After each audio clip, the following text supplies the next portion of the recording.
Hello viewers, we're starting a new series on the multilateral exercise Malabar, its importance, where it began and what we can learn from it. I have with me Captain D.K. Sharma, an astute naval mind who spent 32 years in the Navy. Sir, what is a multilateral naval exercise? Well, Dhruv, first of all, thank you for this opportunity.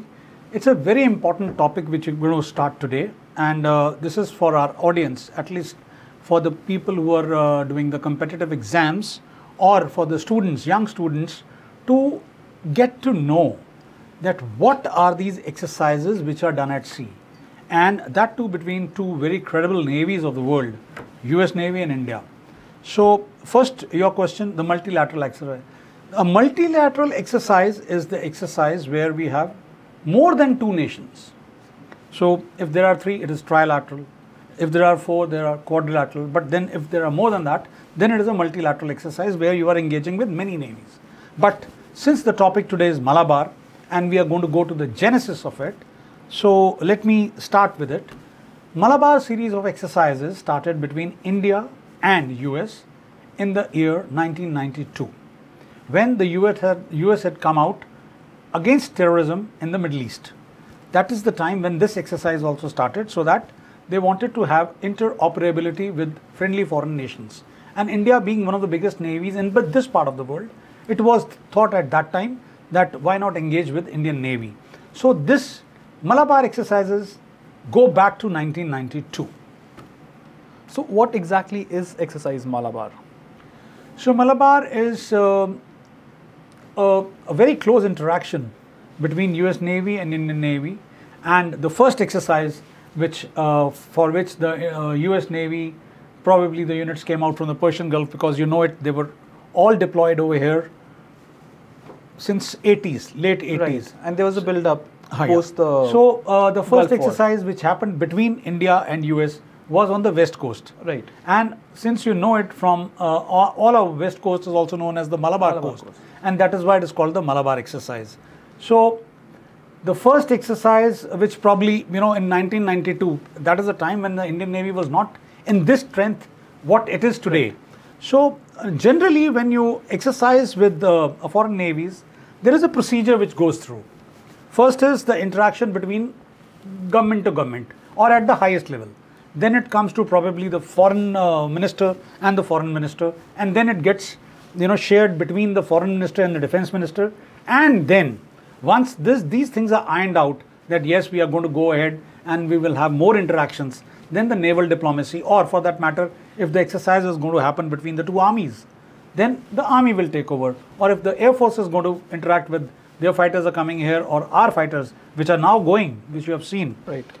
But this being the naval exercise, so first time the ships came from US. So we exercised over here. Now the next point is that what kind of exercises and how do you build confidence to go in for the complexities. So it has not happened over, you know, days, it has happened over years.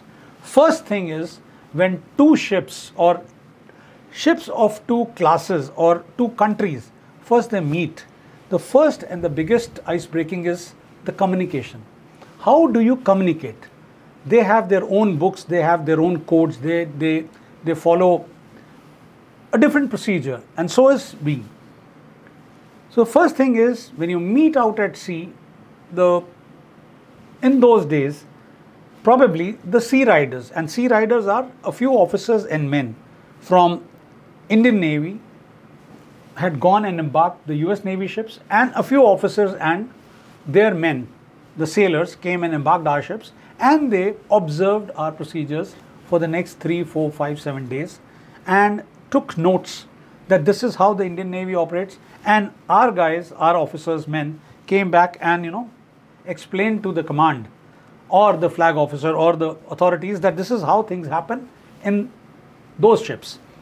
So then probably via media or a procedure will be, you know, found out that how do we take the next step. So this is how, first is communication, second is sea riders, and then as the editions of Malabar started moving, progressing, 1992, 93, 94. Unfortunately, in 1998, when we went nuclear, there was a big red line drawn and there was no exercise. But then again, 9/11 happened in 2001. And then again, against the anti-terror forces, again this construct came into, it was revived. And Malabar started once again. So this is how we had a break, started in 92, a break in 98, and then from 2001, after that, it has now been a continuous a kind of a evolution which is happening. And this time in 2024, Malabar is happening in the Indian waters, in the Bay of Bengal, and this is going to be the 28th edition. Interesting. You touched upon this term naval diplomacy. Could you expand on it a little further? You see, the best part when a ship goes and meets, so there is cultural exchange, exchange of thoughts, exchange of best practices, and that is in a neutral place. Right. You both are in global commons, you are operating together, you are doing cross-deck landings, there people are coming to your ships, you are going there, there are no passports, there are no visas. Sorry. So this is how there is a bigger strategy, there is a policy that how the steps have to be taken to become close. So naval diplomacy is one of the ways, because that is our one of the basics. War fighting is one, diplomacy is one, benign rule is one, HADR is one. So this is a very major role which any navy takes forward for the interest of the nation. So that is how it happens. So what do we learn from these exercises? Basically, the point is that all these exercises which are happening at sea are for the good of community, for the seafarers, so that there should not be any problem, because as you know it, the oceans are global commons and nobody's got any right to it, except the rights are there in the exclusive economic zone where the commercial interests are there, or you can't do research and other things, the mining and all, that depends upon the EEZ part. But otherwise, beyond that, it is a global common. So, for example, if your cargo is coming from Middle East, nobody can stop you in between that you can't take this route or that route. So the navies of the world, like they are there to ensure that uninterrupted flow of commerce takes place. So these exercises are done so that the friendly foreign countries or the navies are conversant with the procedures of each other, and should there be a problem tomorrow, like you know it, how dynamic the things are becoming in various parts of the world, that should two forces need to meet and operate together, then they should not be going back to ABCD. So that is why exercises are done at a very regular interval, so that if a need arises, they can be deployed straight away. Seamless deployments should happen, and that is why we invest so much of time, energy, money and resources to make sure that should there be a need, it should not be going back to the planning stages again and on the tabletop exercises. So where does the name Malabar come from? Okay, Malabar name came because the exercise was happening on the west coast of India, and it is called the Malabar coast. Right. So that is how the name came, and that was the first exercise.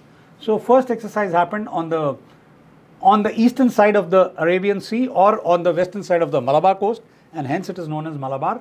But now, since then, the exercise happens alternately, once in IOR, whether it is the Bay of Bengal or the Arabian Sea or the Southern Indian Ocean, and once it happens of the Sea of Japan or the Sea of Philippines or the Western Pacific, or somewhere closer to Hawaii. It has been happening all over.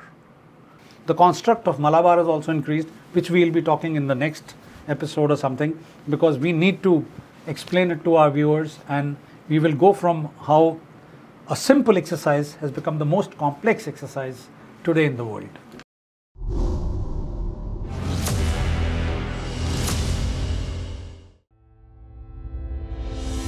Our borders, a symbol of strength, guarded by our brave warriors. As the proverb goes, Armor strengthens the greatest warrior. A1's fences are that armor for the armed forces. A1 Fence delivers quality in every inch. Products, services, and insights, providing solutions, tackling every challenge in any terrain or condition. A1 Fence, securing our borders silently.